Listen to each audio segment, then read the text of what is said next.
भी लगते हैं उसको आप 2 महीना में कैसे करें? जो पहला सवाल खड़ा होता है, अचानक चुनाव आयोग ने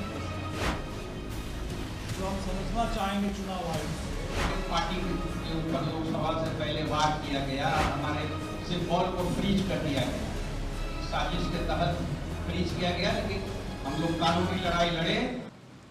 जैसा कि विस्तार से हमारे तेजस्वी यादव जी ने आपको बातें कही, इसमें और इन मुद्दे को आगे बढ़ा भारतीय राष्ट्रीय कांग्रेस की तरफ से मैं 2-3 बातें आपके सामने रखूंगा। पहली तो ये बात है कि ये समझने की आवश्यकता ये है कि क्या ये चुनाव के समय मात्र 2 महीना रह गए हैं और लीगल तरीका से, जैसा कि महाराष्ट्र में अनलीगल तरीके से वोटर लिस्ट में ऐड किए गए थे और महाराष्ट्र के चुनाव अनलीगल तरीके से वोटरों को ऐड कर करके और पूरी वोट को प्रभावित किया और उसी वोट के बदौलत महाराष्ट्र में एनडीए सरकार अपनी बनी। आप जैसा कि जानते हैं कि वहाँ एक शैक्षणिक इंस्टीट्यूशन में 6000 लगभग वोटर वहाँ पढ़े और वो साबित हो गया कि वहाँ पे अवैध तरीके से वोटर बनाया गया।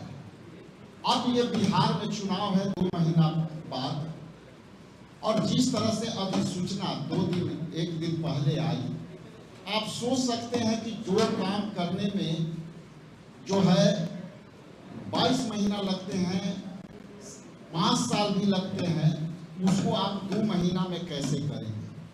तो इसको मैं महाराष्ट्र से जोड़ते हुए मैं 2 बात कहूँगा कि पहली तो ये कि महाराष्ट्र में आपने इलीगल तरीका से वोट को फ्लोटिंग वोट डाला और बिहार में लीगल तरीका से वोटर को बाहर करना।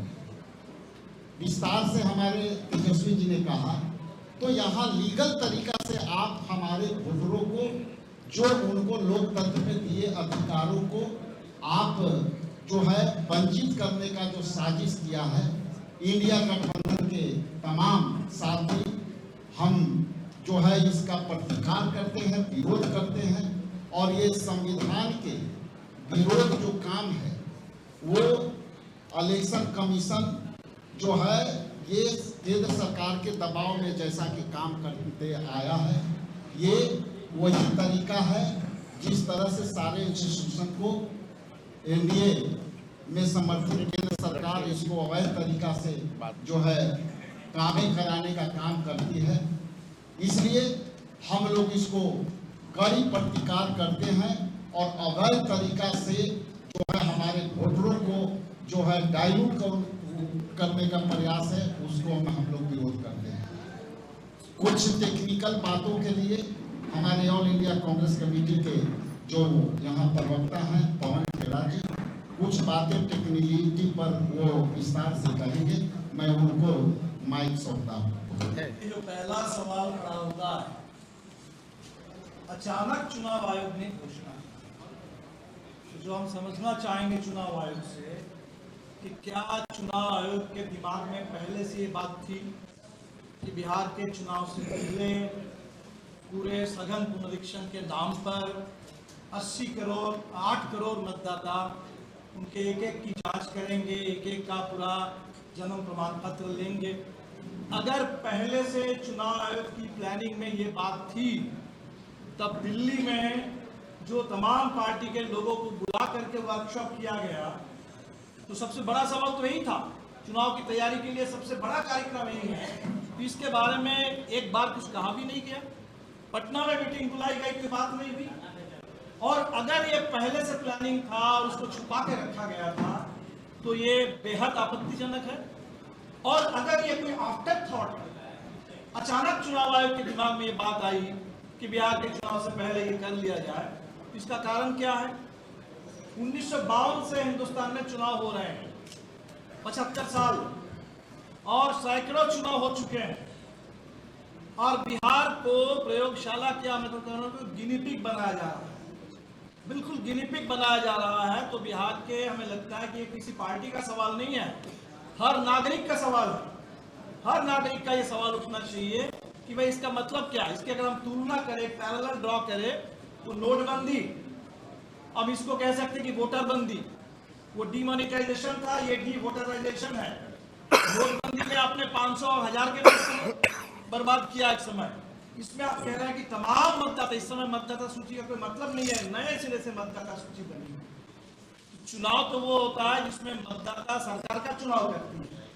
अब लग रहा है कि मतदाता का पहले चुनाव किया जाएगा। आप मतदाता होने लायक है कि नहीं है, ये मतदाता को चुनने का काम ये चुनाव आयोग को किया। चुनाव आयोग को तो काम ये है कि भाई चुनाव आयोग हिंदुस्तान में हर जो 18 साल से ऊपर वाला कोई छूटे नहीं, ये देखना चुनाव आयोग का काम है कि कोई मतदाता छूटे नहीं। और उसके बाद जब चुनाव हो, साफ सुथरा हो, सब लोग वोट डाल सके और एक एक वोट की सही ढंग से गिनती हो, ये तो काम है चुनाव आयोग। ये मतदाता चुनने का काम मतदाता को साबित करना होगा। इस देश में आज तक कभी हुआ है कि मतदाता को साबित करना होगा कि हम इस देश में पैदा हुए हैं और करना है हमें। और ये जो आंकड़े मांगे जा रहे हैं, जो सबूत मांगे जा रहे हैं, बर्थ सर्टिफिकेट, तो इस देश में जन्म और मौत का पंजीकरण का कानून है। ये जिम्मेदारी किसकी है? जनता सहयोग करती है, ये तो सरकार का काम है। अगर आपको लगा कि हिंदुस्तान में सारे बर्थ को हम रिकॉर्ड कर लेंगे, अभी तक नहीं हुआ है, इतना बड़ा डेफिसिट है, कर लेते देश में कोई एक विशेष योजना लागू करते कि भाई हम घर घर जा करके सबके बर्थ सर्टिफिकेट, बर्थ रिकॉर्ड उसको दुरुस्त करेंगे, कहाँ पैदा हुए, कब पैदा हुए, सारे रिकॉर्ड हम दुरुस्त करेंगे देश में। अगर ये सरकार का है तो उसका चुनाव से कोई लेना देना नहीं है। अगर बर्थ एंड डेट के रजिस्ट्रेशन स्टेटिस्टिकल कोई एक तरह का रैशनलाइजेशन करना चाहते हैं, अपडेटिंग करना चाहते हैं, ये अगर स्टेटिस्टिकल अपडेटिंग का सवाल है तो उसको चुनाव से क्यों जोड़ा जा रहा है? तो हमें तो लगता है कि बिल्कुल बात साफ है कि 1 महीने के अंदर ये सवाल ही नहीं पैदा होता। ये चुनाव आयोग को मालूम है। It's a logistical nightmare, logically completely absurd. तो इतने एब्सर्ड बात, तो क्या लग रहा है कि बिहार में हम कुछ भी बात कर देंगे, कोई कुछ बोलेगा नहीं? कोई भी एब्सर्ड बात कर दो, ऐसा प्रयोग बिहार के साथ करो जिसमें पूरे बिहार के मतदाताओं के लिए, बिहार तो वो प्रदेश है जहां लड़ करके लोगों ने जान की बाजी लगा करके वोट डालना शुरू किया। बिहार के गरीबों ने, हमारी पार्टी उसी आंदोलन से आगे आई है जहां गरीबों के वोट डालने का अधिकार नहीं था। बूथ कब्जा के खिलाफ लड़ करके एक एक वोट, तो एक एक वोट, उसके पीछे कितना बड़ा संघर्ष रहा है। संविधान में तेजस्वी जी ने बिल्कुल सही कहा, संविधान के 75 साल पूरे हो रहे हैं और बाबा साहब ने तो बल्कि ये भी उनकी चिंता थी, ये जो 1 वोट 1 वैल्यू, इतना ही हम कर पाए संविधान में। उनकी तो चिंता ये थी कि देश में अगर सामाजिक आर्थिक गैर बराबरी बढ़ेगी तो वोट की बराबरी का कोई खास मतलब नहीं रह जाएगा। लेकिन आज आप वोटर लिस्ट से भी लोगों को बाहर कर देना चाहते हैं। वो सबसे जो बुनियादी अधिकार संविधान ने हमें दिया, एक वोट डालने का और दलितों, गरीबों के लिए, पिछड़ों के लिए, आदिवासियों के लिए आरक्षण का अधिकार, ये दोनों बुनियादी अधिकार आप लगातार खत्म कर रहे हैं, छीन रहे हैं। और बेहद हमें लगा कि आपातकाल के 50 साल पूरे हुए, इन लोगों ने एक नाम दे दिया आपातकाल को मनाने के लिए, संविधान हत्या दिवस। और शायद चुनाव आयोग को लगा कि हमें भी आपातकाल मनाना चाहिए। और इससे बड़ा संविधान हत्या का काम क्या हो सकता है कि चुनाव से पहले ये वोट डालने के जब अधिकार है, बुनियादी अधिकार, उसको ही कटघरे में खड़ा कर दिया जाए, उसको खतरे में डाल दिया जाए।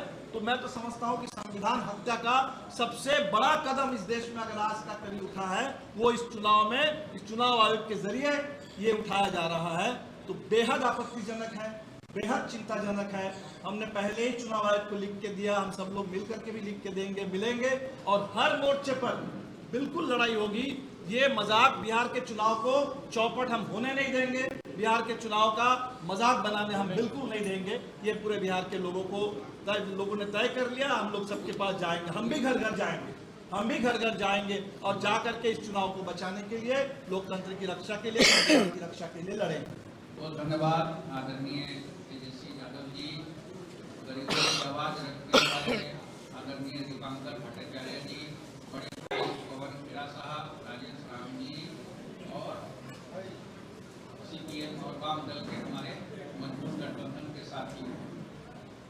बात करूंगा आपसे।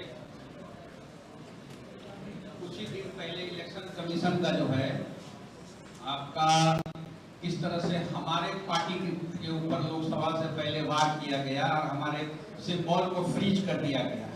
एक साजिश के तहत फ्रीज किया गया, लेकिन हम लोग कानूनी लड़ाई लड़े और सब मिलकर जो है फिर से अपना सिंबल को वापस लिया। ये जो कानून जो लाया जा रहा है कमीशन की तरफ से जो है, इलेक्शन कमीशन का जो है जिस तरह से डमी होके भाजपा के कहने पे नाच रही है इलेक्शन कमीशन ऑफ इंडिया जो है, ये सिंपल बात है कि ये बैकडोर का एनआरसी है। एक एनआरसी को लाने का एक बैकडोर, जो एनआरसी जो हल्ला हो रहा था उसका एक बैकडोर का एनआरसी है। युवा वोटर, एससी, एसटी जितने भी लोग हैं उसको वोट किस तरह से रोका जाए उसका भी एक साजिश है। जो अम्बेडकर साहब के विचारधारा के लोग हैं उसको किस तरह से रोका जाए उसका है। और छोटी सी बात और कहूंगा, कागज का फेरा लगाकर वोट नहीं देना है और किसी तरह से रोकना है, क्योंकि जान चुके हैं कि बिहार की जंग जो है ये हार चुके हैं। इलेक्शन कमीशन बारात खड़ी करके दुल्हन ढूंढ रहा है, तो छोटी बात यही है। और बड़े नेता लोग भी हैं यहाँ पे, हम आगे समय की कमी है, हम उनको देना चाहते हैं।